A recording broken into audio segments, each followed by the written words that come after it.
All right. Um, Good morning, or good afternoon, or good evening, wherever it is that you are watching us from. My name is Adeyemi Adis, and this is 90 Minutes Extra Live. The Olympics is on in Tokyo. It's been a fantastic tournament. We have to give a lot of credit to the organizers of the Olympics that despite the postponements, the pushbacks, the back and forth, they put together an excellent tournament in every sense of the word. But as always, I'm not alone on this program. I've got some really good guys who are doing somewhat of a small reunion on this show. Two Babington Macaulay boys on this show. I don't think that's happened before.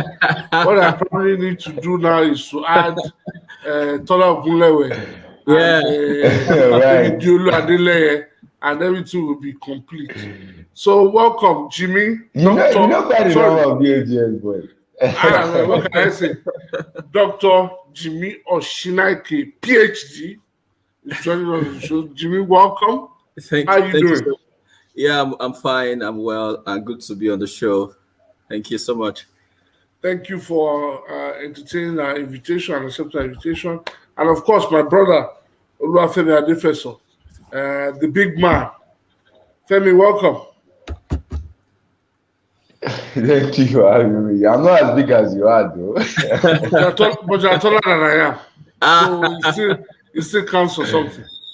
All Um, right, so feel free to drop your comments. If you have any question you want us to clarify, please feel free to drop your comments in the comment section as we go ahead to hit the nail on the head. First of all, let me ask Jimmy, what would you say has been your highlight of the Olympics so far? yeah. I think two things basically: the fact that they've been able to organize this Olympics in the pandemic, and we've not really had any major, outbreak of the COVID. So for the organizers to really, organize it so well, I think we must really give them, thumbs up. I think that's one of the things. I mean, that's from the public health perspective, because if they organize the COVID and there's a pandemic, or the stuff, just keeps spreading, they might be forced to shut down the Olympics. So we must give the organizers, a thumbs up in that regard. Then secondly, I think the other highlight has been, the shenanigans that have happened to the Nigerian team in terms of, the doping thing, banning people, and those uh, back of stage, thing has really been, another highlight for me. So I think those are the major highlights, for me in this Olympics. Okay, let me cross to Femi. Femi, what has been your highlights of the Olympics so far? I like Jimmy. I think I have two as well. But the first one has to be Essie Brume. She was one of those athletes I felt would do something, and she really did well. Getting that bronze medal. She could have even gotten bronze, silver, because she jumped the same distance. With Reese. So for her to become an Olympian, adding an Olympic medal to her exploits is quite interesting. It's worth celebrating, and I think she will dominate the long jump. It's only a matter of time. She's young. She has a very good head over her shoulders, and her feat was just for me my take home for Team Nigeria if nothing else happened. The second part is a bit funny. And it has to be Chukwuebuka, for trending. And no, it was, and it's not even just because it trended. I saw the interview he had with Yemi Olusof making us champion, and now he said it like a passing comment. I went to train, I had chalk, I had sweat, and I just had to get ready for the next competition.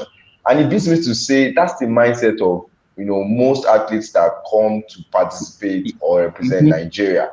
They already know everything is not the proper way, and they've gotten used to it. There's something like a mental re-engineering of getting used to the mediocrity of organization and administration here, and they just find a way of doubling down and zeroing in on whatever sports they have to do and just try to give their best.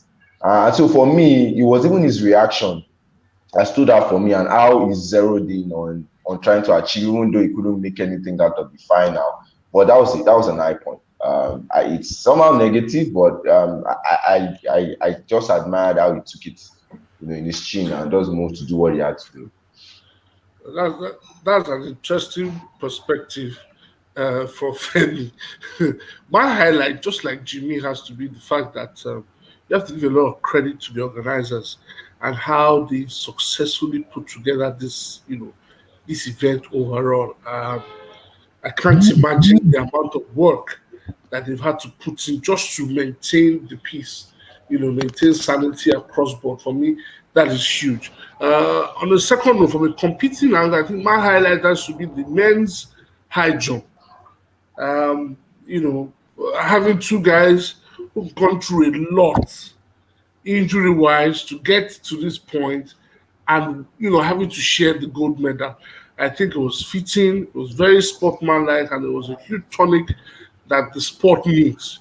Critically, because one is a Muslim and one is a Christian. It just shows you that really there's not much that divides us and that we can agree on a common, you know, on a common thought and come together and achieve one aim. That for me was very touching, and that for me I think will go a long way, you know, just to spread a goodwill message across the globe. So for me that was my highlight. Um, Maybe on the poor side for Nigeria, it's been a poor Olympic Games, but at the same time, somehow the women have found a way to, shine the spotlight on the positive note to Nigeria. Yeah, you want to say probably on the disappointing note, Odoya Adekunle not getting that much anticipated medal was a huge disappointment. But then these things happen, and that's what makes sports, very interesting. That on the worst of days, your best man might not just get a good run of the green. And I think that's what happened in our own situation. Um, it's a Brumer, like you said, it's good for her. Back to back bronze medals from the World Championships and now to the Olympics. I think the only way for her is definitely up. But let me come to Jimmy. If you were to score our performance at this Olympics on a scale of 1 to 10, what would it be? And I also want to please reserve special marks for the sports minister. Even though, even though, I don't think he has too much of the blame because hey, he's only been sports minister for maybe 2 years or there, about maybe 1 year, maybe 1.5 or about 2 years. So the Olympic cycle is 4 years. So and it goes to question why it's important for us to have a long-term plan overall, preparing for competitions and for our sports industry as a whole. Okay. Well, in terms of judging the success of the Nigerian team, are we talking about judging it in terms of the amount of medals won, or judging it based on all the backs? All the parameters. Okay, all the parameters. Wow. Right. Okay. Well, I think on a scale of 1 to 10, I'll probably just give Team Nigeria 4, and this is the reason I'm giving Team Nigeria 4. I'm And quite charitable. yeah, I think I'm quite charitable, and I'm giving it 4. I mean, just to also be fair and to appreciate those athletes that have gone that extra mile to do their best for the country. I'm giving it 4 because if you look at the last Olympics, so there was this study that was done by the World, I think, Economic Forum.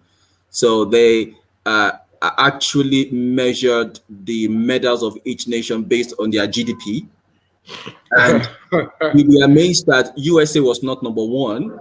Okay, and Of course, probably that will probably be China. yeah, so it was not even China. The first, based on the GDP, was Grenada, followed by Jamaica. And that is because, yeah, and it makes sense because if you look at the medal table, you would see that the medal table, first 5 or first 10 is just, they are the world powers. So what that tells us Okay. is that, I mean, you need money, you need funds to actually win Olympic medals. Talent is good, but talent is not the first thing to win Olympic medals. Yeah. But that would not be a fair judgment when you look at low to medium income nations that don't really have much funds like this. So the World Economic Forum, after the uh, Rio Olympics, tried to do this medal based on the GDP of each nation, and they found that Grenada was first, Jamaica was second, and I think one other nation. So US was around 40 something or 50 something. Okay, that just to tell you that US could actually have done better. Okay, based on their GDP. And guess where Nigeria was? Nigeria was in the last three with India, Nigeria, India, and one other nation. And I wasn't so surprised. It was so terrible for Nigeria. So I can imagine that by the time they do, that same analysis, this time Nigeria will probably be languishing, at the bottom of the table. So I mean, that's why I'm saying that. I mean, this has been a very, very poor Olympics for us. In terms of judging the sport minister, I mean, I would even judge the sport minister even less than 4. And this is because I mean, nobody's taking responsibility. I mean, leadership responsibility. Now, I've not seen him coming out and take responsibilities, for what has happened. And I don't even see him coming out to take responsibility, even when it comes back, from Tokyo. So in that regard, the bulk lies, at the stable, and I'm not, really smiling. Everybody's annoyed. I'm sure everybody's all annoyed with the way Nigerian ministers handled the whole thing. So, I mean, I'm giving him less than 4. We can do better. It's interesting that you mentioned. Yeah, and in fact, I've not always been a fan of the sport minister. I would say, that makes 2 of us. Yeah, I've not really been a good fan. And I mean, this is not just about this person. I won't beef any person, but I've not always think he would do much. In fact, when he came in, I told friends that Long would do better. And people were like, no, man, see how we started and all of this. And I'm like, I mean, this guy is not going to do better than Long. And I was not being pessimistic. I was just, being realistic. So again, I'm not so surprised that things have gone this way. Okay, I made a comment about the sport ministers on our podcast, the Sport 360 podcast, and I got a bit of flack because I said it's just better than Dolon by virtue of the fact that he wears a suit and he probably speaks better English, and that's it. That's all I see. I don't see anything exciting. And interestingly, like Jimmy said, the sports minister, based on despite all the shenanigans, all the issues, the only time we have seen him is taking a picture with Ise Brume and Blessing Ogborodudu. So that's the only time you've seen him. And that I think is very, very, very, very annoying. That when there's real turmoil, the man hides away. But when it's time to take a good photo up, he's first in line. So I think that's terrible. For me, if I were to score Nigeria, I think I would go a 2/10. Maybe because I wasn't expecting much. Interestingly, we had a conversation with Bambo of the CEO of Making of Champions, and Bambo was expecting 5 medals. Well, he's gotten only 1 now. And it's pitiful, but we are probably going to have this conversation again in 3 years' time when Paris comes along. Hopefully we don't, Femi, what would be your score for the Nigerian team? And of course, the minister gets 0/10, by the way, from me. Femi, can you hear me? Yeah, me, I'm struggling to hear you. The line is breaking. Okay, Jimmy, I believe you can hear me, right? Yes, perfectly. Okay, so it's probably a Nigerian connection problem. Can you hear me now, Femi? Imagine how someone who is outside Nigeria, our connection is perfect. Person that we are just a few kilometers away from each other, our connection is not that good. Okay, let's go right into it. Yeah, there's been the AFM problem, which I really don't want to go into. Thank you, Rewan. Rewan Banjo, for your comment. Rewan says Nigerian team is 9/10. Minister is 0/10. Quite interesting. This your own lecturer is a different breed. But Yemi, really, if you have to be fair to our Nigerian athletes, I mean, it's going to be really unfair trying to put them in the same bag, in the same category with our administrators, really, because these guys have gone all out there. they've not prepared well enough in terms of support. So I think I really, share the thought of, Real One that says that we should score them quite high. So we should not put, I think it should be Nigerian athletes, the sports minister, the federation. I mean, let us just class them down, because we're going to be doing our athletes a bit of dishonor. I mean, if we just put all of them in that particular category. So I think I share the sentiment of Real One. Okay. Okay, so you have somebody in your corner. Femi, just drop a comment in the section so I'll know if you can hear us. I just dropped you a message. So, Doctor, very quickly, explain to us, for let's say from a layman's perspective, what is doping? What does it mean? What does it entail? All right. So basically, when you talk about doping, you're saying the use of a banned substance or prohibited method. So in simple terms, to define it as the use of a banned substance and or prohibited method with the aim of, trying to, have an edge, over other athletes. And that definition is actually 2 in 1, because I've talked about using a banned substance and a banned method. So banned substances are the one most of us will know. When you take like a medication, for example, you take steroids, or you take human growth hormone, or you take prednisolone, like the one the Enyimba guy took, and was banned for a year. So I mean, those are the ones people can easily relate to it. So using a banned, substance. But the World Anti-Doping Agency talks about banned method. So a banned method can be, for example, aiding and abetting, doping, trying to traffic or trafficking banned substances, or it could also be things like you not, trying or showing up for tests, like what happened to the 10 athletes. Okay, I mean, if you don't do a test, it's also a banned method. It's also an anti-doping rule violation. Okay, so it could be any of that basically. So that is what it means. So for a substance to be said to be banned, it must fulfill at least 2 out of these 3 criteria.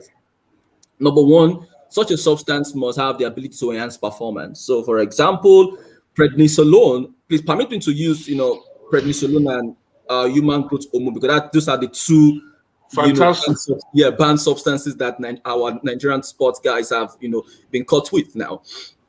So, for example, prednisolone is an anabolic, a steroid. So it can help you, improve your activity, help you, what they call heal you. So if you have an injury, okay, it can hasten your recovery. So sometimes athletes that have to play back-to-back games with little time to rest, they can take prednisolone. So prednisolone would help them, to hasten their recovery. And one of the ways it hastens recovery is to ensure that the protein is produced, because protein is what is made up of the muscle. So your muscle is made up of loads of proteins. So when you take prednisolone, so it can help, the protein of the muscles to build up faster so that you can recover faster. So that's that. So for Okagbare, so Okagbare has reportedly said that, the World Anti-Doping Agency said she had human growth hormone. So human growth hormone, though not a direct anabolic steroid, but it can have an anabolic effect. So in fact, one of the things that human growth hormone does is that it helps you to increase your muscle mass. And when you increase your muscle mass, it can help you to fire a lot. So athletes in power sports, such as wrestling, sprint, they need these very bulky muscles. And that is why if you look at athletes in sprint, if you look at their muscles, it's quite bulky. And that's because when you have a bulky muscle mass, it can help you, race better. Okay. So any substance must be able to increase, your performance. Number 2, such substances must have, can have a negative effect on your health. So for example, prednisolone that the Enyimba guy took, aside from increasing performance, it can also affect health. It can cause hypertension. It can cause diabetes. It can cause obesity. It can cause some other reproductive, issues at the long run, and all of that. So human growth hormone, for example, if you take a lot, it can cause diabetes. It can cause hypertension, and it can cause some other terrible things, for the athlete. Okay. Then the third criteria is that such substance if you use it, it's going to be against the spirit of sport. I mean, what's the spirit of sport? When people say the spirit of sport, it's about equity, not cheating, fairness. So any substance that takes two out of these three stuffs, of these three criteria, is said to be, banned. So sometimes it might not even enhance performance, but if it has a negative effect on health and it's again the spirit of sport, the World Anti-Doping Agency says that it is a banned substance. So basically, that's, just an overview of what banned substances are, and there are quite a lot of banned substances. So banned substances can be either be banned in competition, out of competition, or in and out of the competition. Now let's go to the Enyimba guy. So the Enyimba guy took prednisolone. Now prednisolone is banned in competition. Now, yeah. So the definition of in competition is 11:59 before the game, so the end of the game when your sample will be collected. And that substance, prednisolone, is not banned. It is okay to use out of competition. Okay. So you can use it, out of competition, it's fine. But if you use it in competition, particularly by injections, intramuscularly, you use it orally, it is banned. So athletes must understand that. You must understand what is actually banned in competition and out of competition, and what is banned in and out of competition. So, for example, the one Okagbare was accused of taking is banned both in and out of competition. Now, let me cut you there, Jimmy. Okay. You are the expert here. How are these drugs administered, right? Especially with respect to HGH. How is it administered to the body? What are the ways to administer to the body? And can an athlete take it intentionally? And is there an intention? And then also, can it be administered unintentionally? All right, thank you. So let me just say this out first, that I am going to respond, as a professional, and I'm not trying to say, this person took this or this person took that. Yeah. I can't even afford that lawsuit. So yes, exactly. So I'm just trying to put this caveat there. Now, so human growth hormone can be taken orally. In fact, it can be in supplement. You don't even know it is there, and it's just in supplement, so you can take it orally. So it is oftentimes, even seen via the oral route. Okay, prednisolone can be taken, orally. In fact, prednisolone you can get it out, just go to any pharmacy and you see prednisolone and you take it. Okay, now can it be taken knowingly or unknowingly? Yes. Now we've seen cases of inadvertent doping in the past.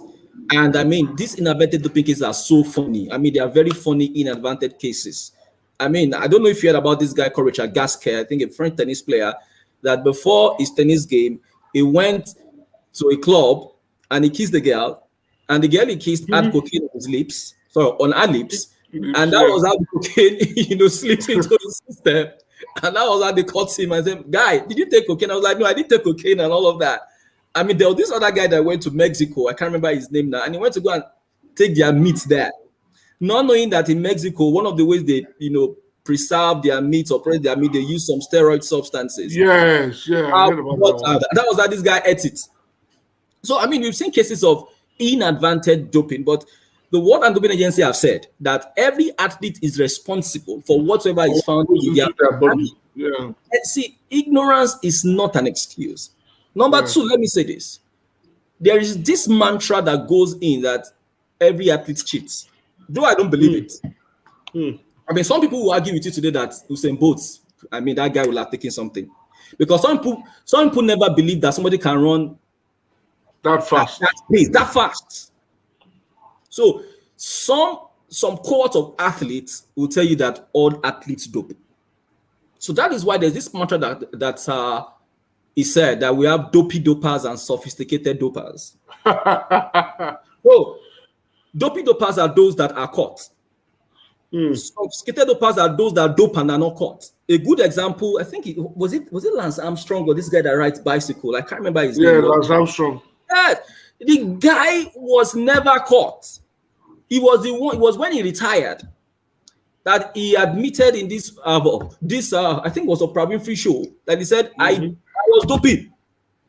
So there are people that have found a way to circumvent those things and they would not be caught. But what WADA is doing, and WADA has actually, put on some tight, rules and regulations. So they put nations in category A, category B, and category C. I mean, the Athletic Integrity Unit. So as just to find a way to catch people. So what I'm trying to say is that, yes, you can take this banned substance unknowingly, and some athletes actually take this substance. They know that these substances are bad. They know the substances are prohibited, and they still go ahead to take them. Particularly athletes in nations that don't have structures, to detect, structures to punish people. I mean, they just don't go far. Don't go far. Nigeria, just say Nigeria. Just say countries that don't have structures. Just say Nigeria. Okay, so they can just go ahead and take these things and all of that. So I think these are the things that we must know. So I mean, it's so unfortunate that our own Okagbare, I mean, my prayer each time I think about the whole situation, we've seen how, this woman had prepared. In fact, when you look at the World Athletics stuff, the first 5 athletes, female athlete, I think Okagbare is number 3 or number 4. So Okagbare was set. He was one of our medal hopeful. So unfortunately, my own prayer is that the sample B that I'm sure they've requested to be tested should be free. Otherwise, if it's not free, now the thing about doping is not even the fact that you are caught doping. It is the shame. It is the thing that follows it. That's what I tell people. It's not a good thing at all. So sincerely, as a Nigerian, I'm really just hoping that, this thing will be negative. So let me ask you this, Jimmy. So we've established that, these drugs, and in particular, we're talking about AGH and the one Osman Ladapo was caught using. Osman Ladapo is actually my favorite MPFL player, so I was quite pained when I heard that news. I really feel he's probably one of the best players on the local scene. But rather unfortunate. Now, we've established that it can be taken orally. So the intent or otherwise is what we can't establish. Exactly. Yeah. Now, my question is this. We've given instances of Richard Gasquet and someone else who went to Mexico that ate meat. I remember Kolo Toure using his wife's medication in error. And he tested positive for something. I do remember a young man that we scouted a few years ago who went to play beach soccer for Nigeria at the Beach Soccer Nations Cup, and he tested positive for some drug. And that drug can be found in your regular cough mixture. Yeah. In your regular cough mixture. And I asked him, he said, he wasn't feeling well. And he just thought, let me quickly take something, just to, I think he said he was feeling feverish or something. And what he took could be found in your regular cough mixture. So I want to ask, you being the expert, how can athletes guide against, this thing? If a drug can be found in, cough mixture, if you can, be found using a banned substance from eating meat, it must be a tough life being it is an international athlete. It is. So the standard of discipline that elite athletes are held up to is high. It is so high, and permit me to say this, that most of our grassroots athletes don't understand the severity. No, they don't actually. They don't understand the severity of you wanting to become an elite, because when you become an elite athlete, you don't have a life again. Yeah. These guys are your back. So that is the first thing that we must establish, that the discipline would never be compromised, because there's zero tolerance for any athlete that is using this banned substance. Now, what can we do? Now, what can we do? I mean, if I start, we'll probably not end, but I will just try to like break the point. Number one, Nigeria must have a national anti-doping organization. That is where it starts from. Now, what we have, and I'm sure some people might not want to hear this, we have a national anti-doping committee. Committee. And that committee is under the Ministry of Sport. What that tells you is that committee, even if they say they are independent, nobody will believe it. That is where it starts. In 2018, Nigerian failed this WADA compliance code and we were sanctioned, if you remember. And we were sanctioned, and that sanction means that Nigeria will not participate in any, WADA, programs and all that. So they saw Nigeria that we are not serious. So the former minister Dalong, I mean, we must, appreciate him. He was able to reverse that. And what did he do? He was able to set up a committee, and he was able to set up a committee, and he assured WADA that we are going to get serious, and we are going to, work on getting a national anti-doping organization. And WADA reinstated us back. One of the things WADA wanted us to do was to have an independent statutory organization. Okay, so independent means that it is not going to be politics or anything. It has to be run by independent practitioners. Statutory means that it has to be by law. So I remember during the launch time, I think it passed the first reading or something, and what we are waiting for since 2019 is presidential assent. I think they've taken the whole thing to Ministry of Justice, and it has taken that long. It has dragged. So as of today, what WADA recognizes is the National Anti-Doping Committee, but that recognition is just an interim recognition while we set up our National Anti-Doping Organization. Because when we set up a full-fledged organization, we're going to have a National Anti-Doping Program. So the National Anti-Doping Program is going to involve quite a lot of things. One of the things it's going to involve is you will do a risk assessment of the possibility of people cheating. Then from there, you set up a testing, program. You set up an educational program. I mean, it's going to be run like an organization. So when you have this structure on ground, then they also have, responsibility to keep their athletes clean. Will work with the National Anti-Doping Organization, okay, to ensure that testings are done.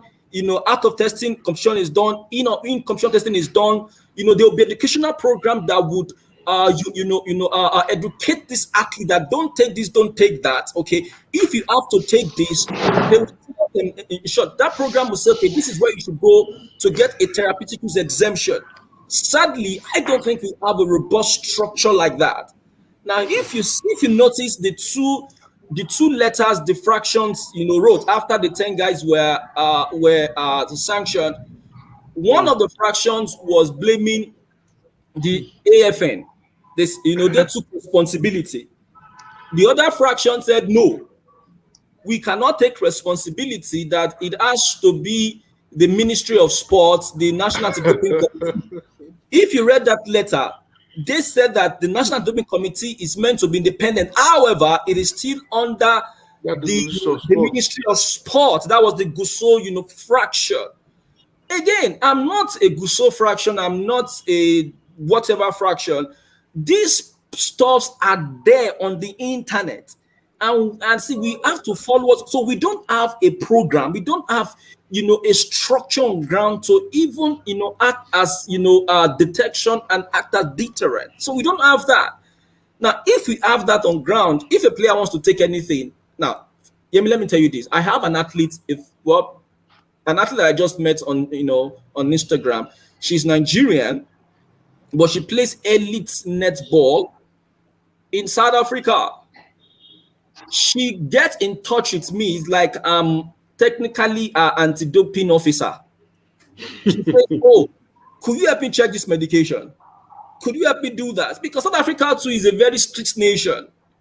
Now that is somebody that gets in touch with me from South Africa.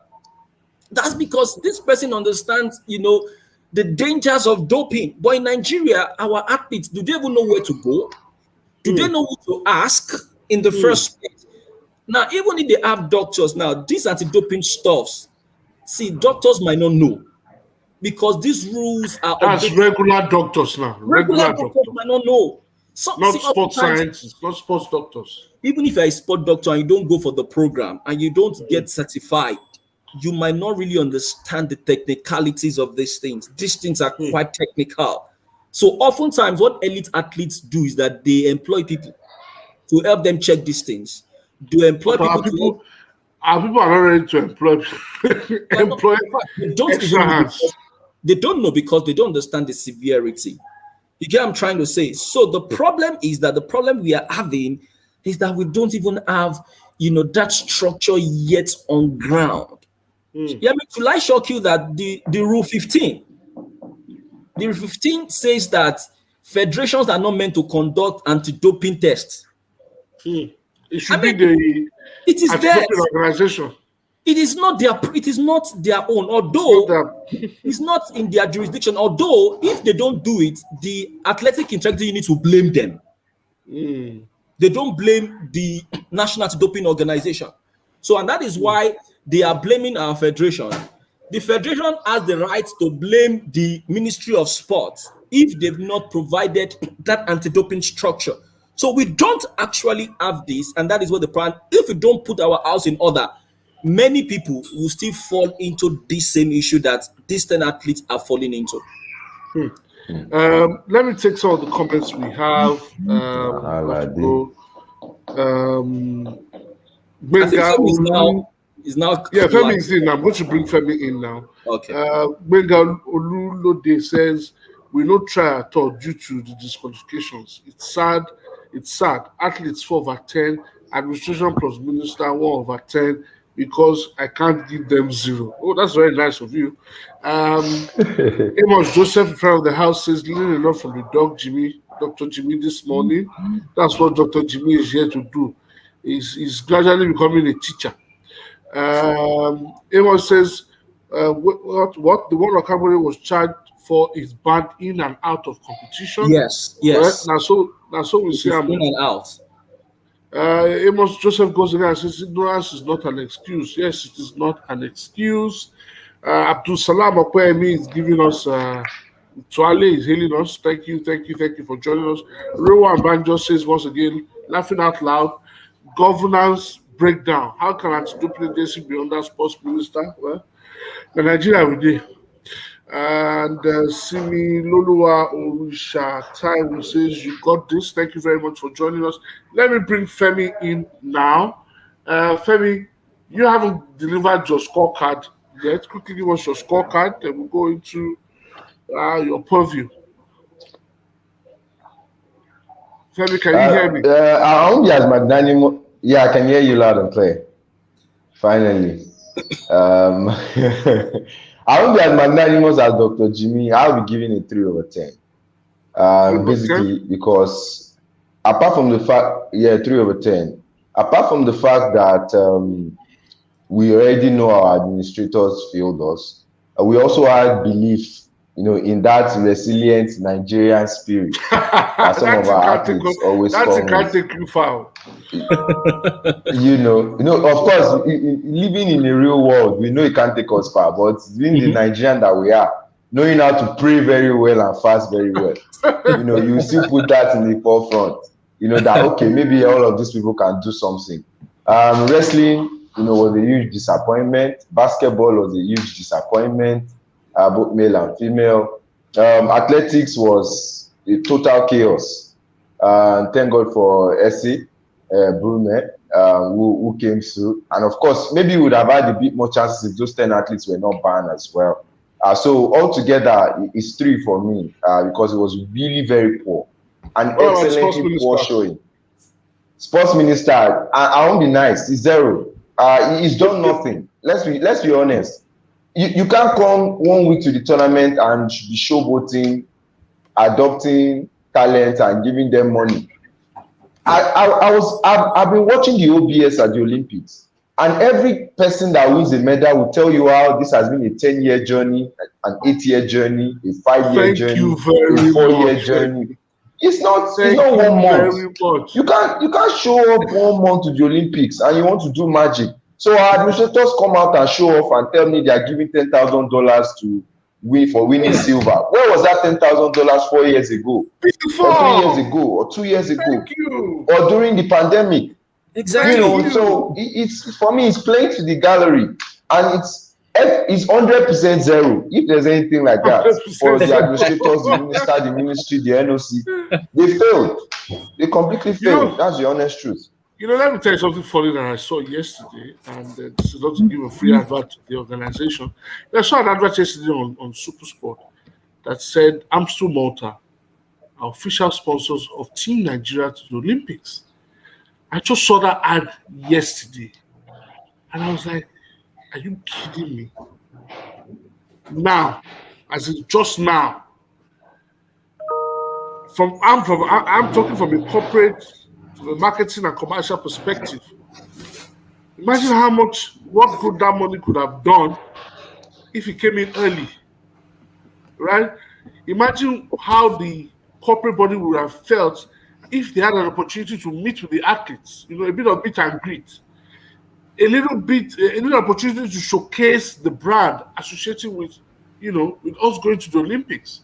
I felt it was quite shameful that it's now during the Olympics we are seeing that there was one corporate body attached to the Olympics. Secondly, most people that I've seen being interviewed at the Olympics after winning medals, every single one of them is talking about 2024. They are all telling us, "I'm looking forward to the next Olympics. Hopefully, I'll be here. I won a silver medal now. I'll be going for." And I'm like, "Wow, you guys are really looking at." My people are just thinking, "Look, how do I move from here, from Tokyo back to Lagos, or from Tokyo back to my base, and just getting this, over with?" It's actually quite ridiculous how you have made a valid point. Where was that $10,000? Where was that $7,000 before the Olympics? 2 years ago. The journey to winning a medal in the Olympics takes 4 years. 4 whole years. But well, that resilient nature, like Femi mentioned, it has failed us now. Hopefully, we will learn. Hopefully, we will not have this conversation in 2024. So let me come to Femi again. Femi, basketball. We had a lot of hopes. Very high hopes for basketball. And you know how we are in Nigeria. If there's one disease we have, it's called mass hysteria.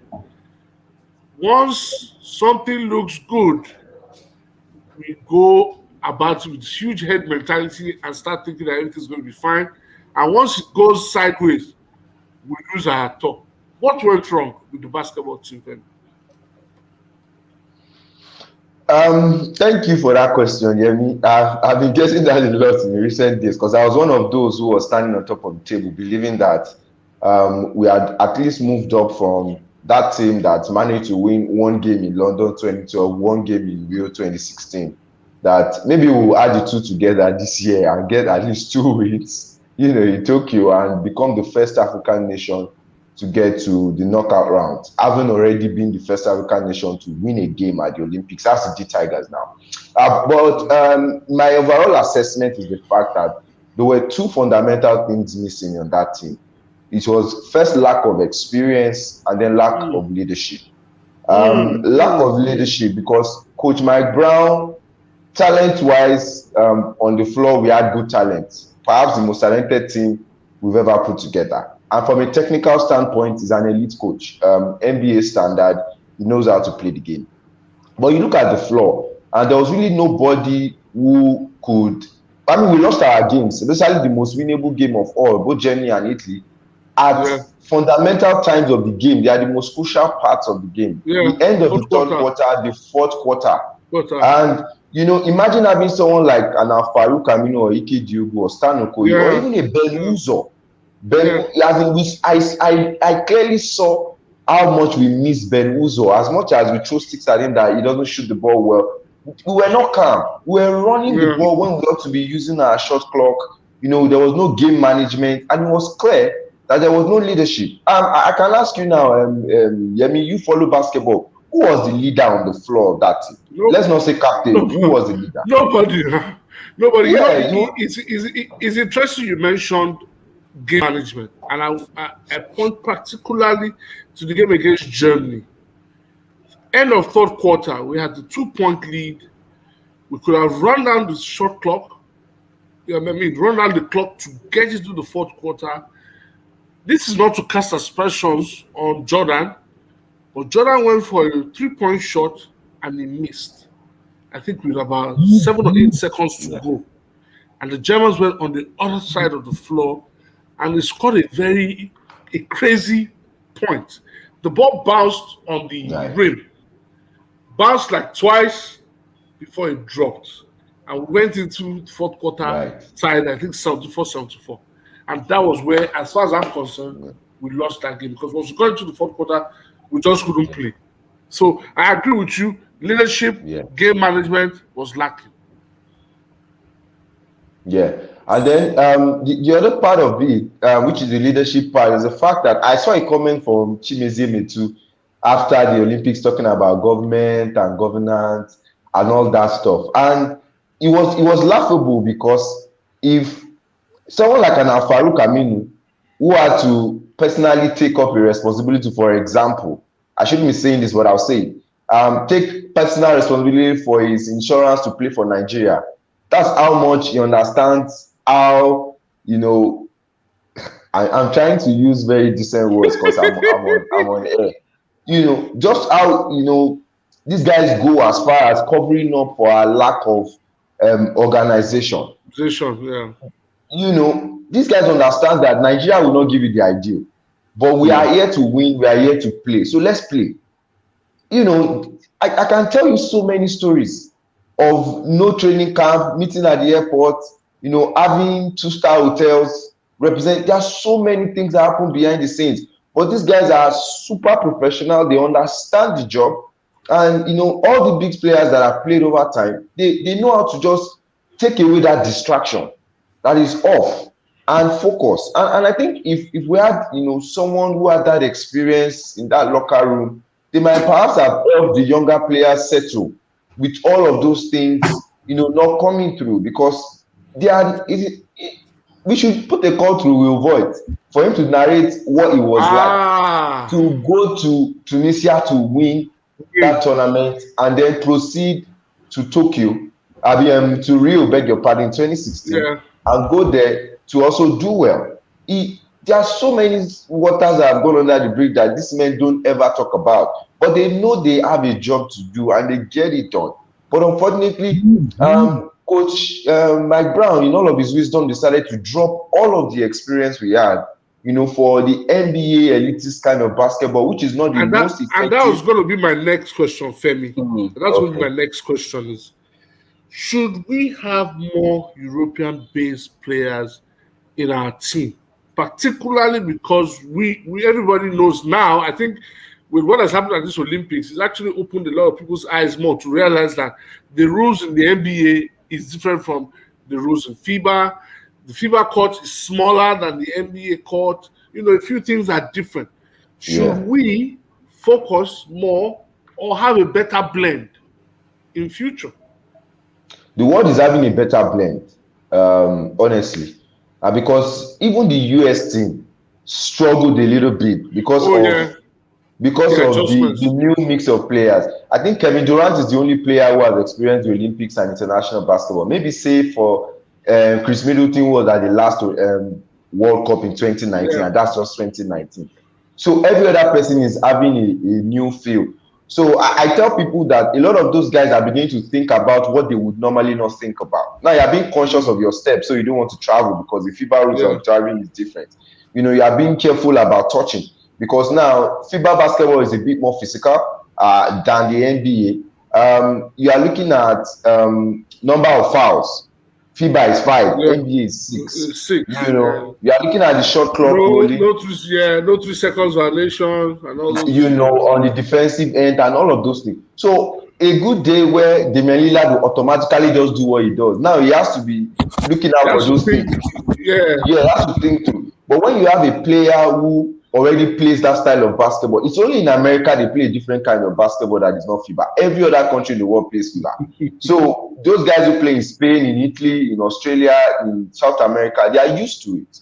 You know, the Stan Okoyes, the Michael Erics of this world, you know, even Al Farouk has had a decent indoctrination. He's been playing for Nigeria since 2012, all the Afro baskets and the World Cups and Olympics. He understands even though he's an NBA player, and that's the difference. And he showed. If we really want to be successful at this competition, we need to have that blend. America, you know, suffered that a little bit, and I think they used those Olympic games and the first few games of the Olympics to get ready, because it's a new mix, a new coach with a new system, and now the guys are getting to their groove. They are taking their time. Everybody is having their time to shine, and they are playing well and feeding off Kevin Durant, who clearly is the leader of the US team, as against ours, where everybody was just shooting Hail Marys, trying to be the star, trying to hold on. And as much as Umara will get some sticks, it's quite ironical that he wasn't part of the pre-tournament training camp, and he was the best player in two of our games. You know, so it speaks just how much freelance basketball we are playing. Jordan is special. Let's he's special. I just hope that he gets a good run in the NBA and can have a proper career and have a team that can, you know, trust his ability. I think he will. He will have his time. It's just about being ready to take it. He's a rookie. As we try to round up, Femi, let me quickly take some of the comments so that I'm not accused of ignoring our viewers. Abdusalam Akwemi says, education is key. It is so disastrous that we keep doing the same thing the same way and expect different results. It's mental. It's mental health problem. Amos Joseph says, Femi de Para, my brother. He says, hello to you, to me. Rewan says, I hope you touch on the Puma deal.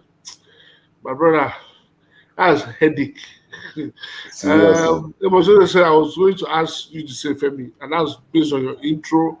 Abdul Salam says, nice one, Femi. The minister shouldn't get above -2.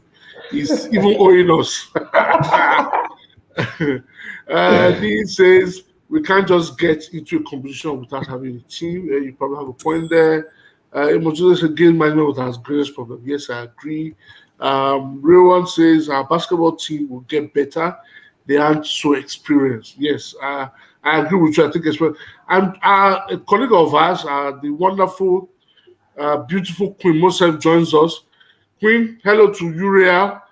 Uriel, how are you? Hope you're not disturbing mommy too much. Queen says those guys help us in covering our shame.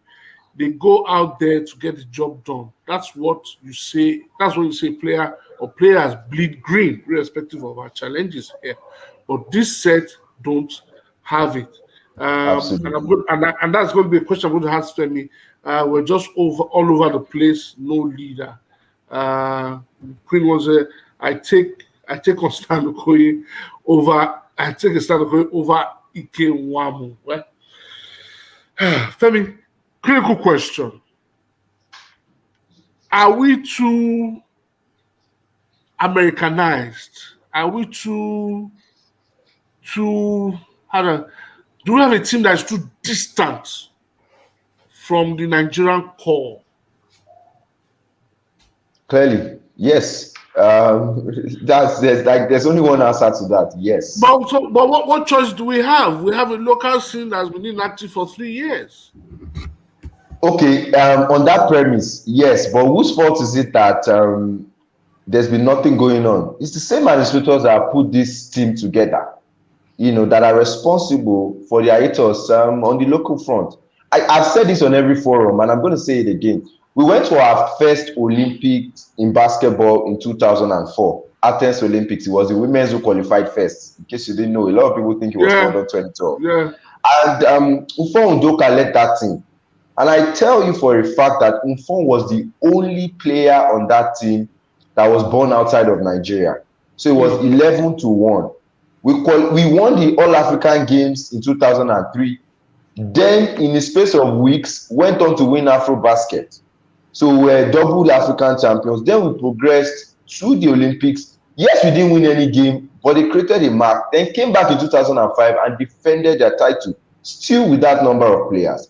Fast forward to 2015, we had 6 home-based players on the D Tigers team that came third in Cameroon. Remember, we lost by 1 point to Cameroon. And we took out Angola. Yeah, we took out Angola in the top place game. Like, that was a big statement and the beginning of this run that we had. And now we don't even have any. Those 6 players, I can mention them off air. Nkechi Akashili, Patience Okpe, Nkem Akarawe, Chioma Odeaja, in the what am I missing? Aisha Mohammed, even though she's playing abroad now. Evelyn Akato, Evelyn Akato as well was on that team. And you look at it, and the truth is, what has happened? So it's not a case of there was no talent or there is no talent on the local front, because these girls were on that national team. Upe Atosu was a starter alongside Sarah Ogoke and Dora Lonu. She was playing for First Deep Water here in Nigeria, and she was starting on the national team. So nobody can tell me that girls or ladies in Nigeria cannot play for Nigeria. But the absence of a league has cut them short. It's also giving them the opportunity to compete and develop. It hasn't given them an opportunity to even be called up to the national team to compete. These girls never traveled before they were representing Nigeria. So it's not a case of maybe they traveled, they played abroad. They were all playing here full time. Before now, some of them have traveled abroad. And now, fast forward to now, nobody else is present. So it's shown that we've gone away from now we want to win. Let's win, let's make a point. And I get very upset when I hear that an American wants to naturalize to play for us. And our administrators are excited. It's crazy. Ridiculous. And I'm like, should that be a point of rejoicing? Now you say Nigeria basketball is so good now and it's making waves. Now they want to play. I'm like, are you guys thinking in any way, shape, or form? Partly, I want to also add this to the debacle of the D Tigers, because I was totally disappointed in the game against France. Why? Because we have about 3-4 girls who play in France professionally. Like, they know those French girls. They are their teammates, they are their opponents every week. Ezine, Promise. Unfortunately, Evelyn Akato was not in this team. I felt we missed her energy and her drive as well. Ezine was the only one who played consistently throughout the tournament. And you could see the pain in her eyes when we were finally locked out by Japan. But why? I also think that the Ogumike girl distraction also played a part. Oh, yeah. Because are they going to be on the team? Are they not going to be on the team? And women are wonderfully made by God. They come with their own peculiarities and their own challenges, especially from a mental standpoint. And you can see the case, mental health and all these things coming up is more on the side, which is very understandable. But you look at it and you see that more and more we are gradually drifting away from home and we are looking abroad. Thank God for Precious Achunwa, who was born here. That's the only thread I can draw back home here in Nigeria. Every other person probably doesn't even have an inkling, which is one of the reasons why I respect Coach Voigt a whole lot, even though he was not able to continue. One of the first things he did, becoming head coach, was every player on the team had to learn the Nigerian national anthem, and they sang it in every game. You can roll back the tapes of Afrobasket. You can roll back the tapes of the Rio 2016 Olympics. Let me shock you, even he himself and his assistant coaches from America were singing the national anthem of Nigeria. That's how much you wanted everyone to feel the pulse and feel the passion. And I think that was the X factor for us winning the Afrobasket, by the way, which is still our first and only Afrobasket championship for men, with all our pedigree and all our shout. So we had Angola to compete with for a very long time. I mean, we beat Angola in the final. So eventually. Eventually. But you could see there was something extra that we needed. First, it was leadership. I was opportune to be in Tunisia, and I remember that semi-final game against Senegal, which was the final before the final. I remember at halftime, Senegal took a lead off a 3-point shot from Yogi Dieng. And because I was fortunate enough to be the only Nigerian at the games, FIBA sort of upgraded my media status, to get access to, an extra access. So I could get access to the locker room, of Nigeria. And I remember walking to the locker room and Ike Diogu was running riot over all the other players. He was injured at that tournament, he couldn't play. And he was practically insulting everyone the way they played that game. You know, he was livid, he was pure mad. We can't play like this if we want to win. This is not how we play. This is not the Nigerian spirit. This is not the Nigerian thing. This is not how we've held ourselves as brothers. You know, and he said all of those things even before the coach came in to give his pep talk and all. You know, but what I'm trying to say is those were the little elements that that gave us the extra edge. You know, us winning Senegal, then going to the finals and totally killing Angola. They didn't even come close because the mentality was different. Shani Lawa was a beast. You know, mentally and physically in that game. He gave up his body, he gave up everything. And you could see that. But you watch these Olympic Games and you are wondering who is really sacrificing, who is really pushing, who's really bringing that energy. Because see, I'm not sorry to say this, but this is not trying to ridicule anyone. But they were half-hearted.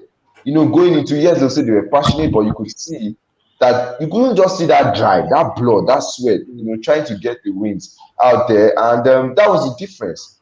And really, we have to get back to that point for our national team if we want to win.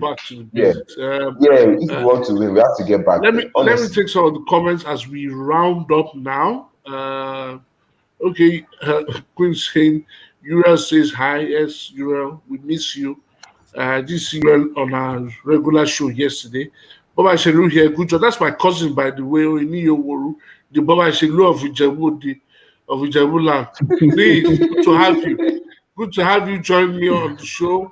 Shola Adegun, Shola says, hope I haven't missed the part of doping. You have missed too. You have to go back to the beginning. So wait for it to finish and you can catch it from the beginning. Amos Joseph says, right, Femi, if we have our home league sorted players, we have the same opportunity to compete. Abdul Salam says, do we even have a Nigerian core? The last time our basketball league is played in Nigeria was in 2017. So where is the Nigerian core? My brother, you have said it all. As we round up, because time has been fast spent, let me come to Jimmy now with his final thoughts on doping. And, you know, Jimmy, what does the future hold for us as a country? I do know that we don't dope, we don't check our players in the NPFL for drug use. That's why you hear that a player has gone abroad for trials and he comes back that he has failed the trials, because I'm sure they probably tested him and found something in the system. We don't do any dope tests in the NPFL, and I think it's a general problem, even in basketball, all the sports across the board. What do we need to do to put our house in order, and what does the future hold? Very quickly. Okay, I must say the future is dim. I don't see too much of a future if we keep doing this we're doing. And why am I saying so? Because these guys see us as cheats technically. They don't see us as a serious nation. And why am I saying this is because Nigeria has had history of cheating. Top athletes cheated. Now, what should we do? I will keep saying this, and this has become my own advocacy, for the past weeks. We must press on the government to ensure that we have a statutory and independent national anti-doping organization. When we have this in place, then we're going to have a national anti-doping program that will give us, a bespoke program, that would educate our players, that would educate our athletes, that would create, structures that will be able to detect doping menace and also act as deterrent. Yes, they're talking about money. We're going to get money to set up this program. Do the basic things. Roll out an educational structure. I mean, this would not take long. Roll out this structure to schools. Now, when the athletic intervention unit begins to see that, you guys are going to schools, you guys are educating your grassroots athletes. Now, they would see that, yes, you guys are becoming a bit much more serious. And finally, for our athletes, particularly for the NPFL athletes, MPFL players, it's so sad that, there is no doping going on there. Most of them are not even aware of these doping rules. I would say that they need to, reach out to people that understand these rules. Aqua United will be representing, Nigeria in the CAF Champions League. They will be tested. They will be tested whether they like it or not. And because a player has been caught, there's going to be much more eyes on them. So we need to ask ourselves. I mean, those in authority need to employ people, get people on board that would educate these players, that will keep them up to date about the codes and conduct of the World Anti-Doping Agency. Now, if this is not done, our players, would continually, fall victim of all these, anti-doping violations. Permit me to say this: for the 10 athletes that were rendered ineligible, now my sincere, thoughts to them. The country failed you. They've called you alternate athletes. You are not alternate athletes. It is because we have failed to do what we need to do. What I want to encourage athletes to do is that they must also be part of this advocacy. Now, let them not think that, well, I'm abroad. It's going to catch up with you. You have to take some responsibility as well. Yeah, you have to take responsibility. Now, those athletes that are a bit safe are those that we call athletes that are in the international testing pool. Yeah. Not all athletes are in that testing pool. So someone like Okagba is in the testing pool, Divine Oduduru is in the testing pool, Ese Brume is in the testing pool, the shot put guy is in the international testing pool. So those in international testing pools would regularly be tested by the World Athletic Federation. I mean, they will do theirs for them. But those in the national testing pool, they are those people that I really, just want to encourage. Take this advocacy, press on these guys. We need a structure on ground, and they also must understand that these informations are online. Go out there, go to the WADA website, and so as to get up-to-date information about all this. Thank you. Thank you very much, Doc. Always a pleasure to have you. Let me go to Femi now for his final thoughts. Femi, I believe that on the Tigress and the Tigress side, the future is very bright. We've highlighted some of the things that we need to do going forward. AfroBasket is just around the corner. What next? What do we have to do? What are our chances? Well, what next? Nothing short of coming back home with both titles. You can't beat USA and one team. I won't want to mention anyone the country, so I don't want to offend anyone. That comes out and beats you. That's the truth. We've raised the bar. We are now on a different pedestal with the men's. And to think that we've only managed one AfroBasket title, which was just in 2015, especially for the men's, it's now like time for us to deliver on all of the promises. The talent is there. Yes, this is a young core. I hope there's continuity. I want my Brown to stay, to be honest. But I know how we do things. Before you know it, he's gone. Another person is here. I mean, I just mentioned Will Voigt, who did nothing wrong, for him to lose his job. So who knows? We can get to AfroBasket and we hear another coach is he still in Angola? No, he's left Angola. He's left Angola. And Angola are on a total rebuild. So they have to. That was very good.